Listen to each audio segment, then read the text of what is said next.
Bom dia, pessoal. Olha só, hoje a gente vai continuar com calorimetria, agora fazendo umas questõezinhas de aplicação. Vamos lá para a página 66 do livro de vocês, fazer a primeira questão da UERJ, da Universidade Estadual do Rio de Janeiro. Olha o que ela fala. Observe na figura um ferreiro que aquece uma ferradura e a esfria em seguida em um balde cheio de água, à temperatura ambiente. Quando o equilíbrio térmico é atingido, a água se aquece de poucos graus Celsius, enquanto que a ferradura se resfria de algumas centenas de graus Celsius. A grandeza física que determina essa diferença de comportamento entre a água e a ferradura é... Então ele quer saber qual grandeza física vai explicar por que a água aqueceu tão pouco, enquanto que a ferradura, o objeto ferradura, se resfriou em tantos graus, tá? Para isso, a gente precisa... retomar aqui um conceitozinho que a gente... ver um conceitozinho chamado de capacidade térmica de um corpo. Olha, bem claro, capacidade térmica de um corpo. Então, a capacidade térmica é característica do corpo. O que é a capacidade térmica? Ela corresponde ao quociente entre a quantidade de calor recebida ou cedida por um corpo para sofrer a variação de uma unidade de temperatura. A capacidade térmica ela vai indicar isso aí, ok? Tranquilo? Tá, só para ficar bem claro, né? A capacidade térmica de um corpo, né? Indica a quantidade de calor cedida ou recebida para que o corpo sofra a variação de uma unidade em sua temperatura. Tranquilo? Isso aqui é bem bacana porque a gente precisa saber o que é essa capacidade térmica para a gente também poder diferenciá-la de uma grandeza física chamada calor específico. Olha só, eu posso pegar essa capacidade térmica bem aqui e desenvolver essa expressão. A quantidade de calor, nós sabemos que é a massa vezes o calor específico vezes a variação de temperatura, certo? Isso aqui é a quantidade de calor que cedida ou recebida por um corpo, né? Ok? E como aqui no quociente nós temos temperatura, a gente repete, aí você tem variação de temperatura em cima e embaixo. 1 dividido por ele vai dar 1, né? Aqui eu posso simplificar, certo? Então eu vou ter a capacidade térmica sendo igual a massa vezes o calor específico, ok? Aqui é a capacidade térmica, né? Capacidade térmica, aqui sendo a massa, aqui é a massa, né? E aqui nós temos o calor específico. Há uma grande diferença entre capacidade térmica e calor específico. Primeiro, que a capacidade térmica se refere a um corpo, né? E o calor específico, ela é característica da substância. Ele é característico da substância, certo? Ok? Quando eu falo na porção de uma substância em um corpo, eu vou estar me referindo à capacidade térmica. Quando eu falar da substância em si, eu vou estar referindo ao calor específico. Não esquecendo que tanto capacidade térmica quanto calor específico, ele não é um valor constante, ele pode modificar com a temperatura. Embora aqui, na maioria das questões que nós iremos falar, a gente vai considerar um valor médio, né? Como se o calor específico e a capacidade térmica fosse meio que constante, né? Um valorzinho médio dele, tá? Tranquilo? Então vamos voltar, né? Para a questãozinha, né? Olha só, o que ele quer saber? Por que a ferradura se resfriou tanto e a água se aqueceu tão pouco? As alternativas são o peso do corpo, que não tem nada a ver, né? O volume, o calor específico ou a capacidade térmica. A dúvida fica entre capacidade térmica e calor específico, como está marcadinho aqui, né? A resposta é a capacidade térmica. É claro, porque ele está falando na ferradura, em um corpo, né? Não na substância ferro em si. O calor específico é característico da substância. A capacidade térmica indica a quantidade de calor que o corpo, né, recebe ou cede. Então, a capacidade térmica é do corpo. Então, a capacidade térmica de um corpo, a ferradura é um corpo. Então, a resposta só pode ser a letra D, ok? E agora... a questãozinha de número 2, da Universidade Federal do Rio Grande do Norte. Em uma aula prática de termologia, o professor realizou a demonstração a seguir. colocou, olha só, colocou massas iguais de água e óleo, massas iguais de água, substância água, e a substância óleo. Já dá uma dica para nós, né?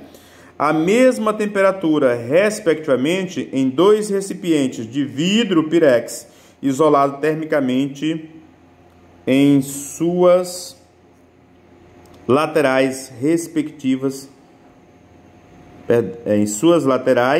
e respectivas partes superiores, tá? Ok? Um vidro pirex isolado termicamente em suas laterais e respectivas partes superiores. Ficou difícil aqui, né? Pegou 2 termômetros idênticos e colocou um em cada recipiente. Em seguida, colocou esses recipientes sobre uma chapa quente. Passado algum tempo, o professor mostrou para seus alunos que o termômetro do recipiente com óleo exibia um valor de temperatura maior que o do recipiente com água, conforme ilustra a figura aqui, ó. Aqui a gente observa, né, que o óleo, né, tem aqui uma temperatura bem maior do que a da água, né? Depois de um tempo colocado os dois, né, no mesmo recipiente de vidro pirex, numa chapa quente, né? Observe que o óleo esquentou mais, se aqueceu mais, aumentou a temperatura mais, tá? Considerando-se que a água e o óleo receberam a mesma quantidade de calor da chapa quente, é correto afirmar que a temperatura do óleo era mais alta porque, cara, nós estamos falando da substância, então a temperatura do óleo vai ser mais alta, né? Devido a ele ter uma capacidade térmica, Não, a capacidade térmica está relacionada a um corpo, a um objeto, a um corpo, né? Nós estamos falando de substância, água e óleo. Se é característica da substância, nós falamos em calor específico e não em capacidade térmica. Então, a resposta certa é a letra D, que diz que o calor específico da água é maior que o do óleo. Ou seja, a água precisaria receber muito mais calor para ter a mesma variação de temperatura que o óleo, pois ele possui uma capacidade, possui um calor específico maior do que o óleo, certo?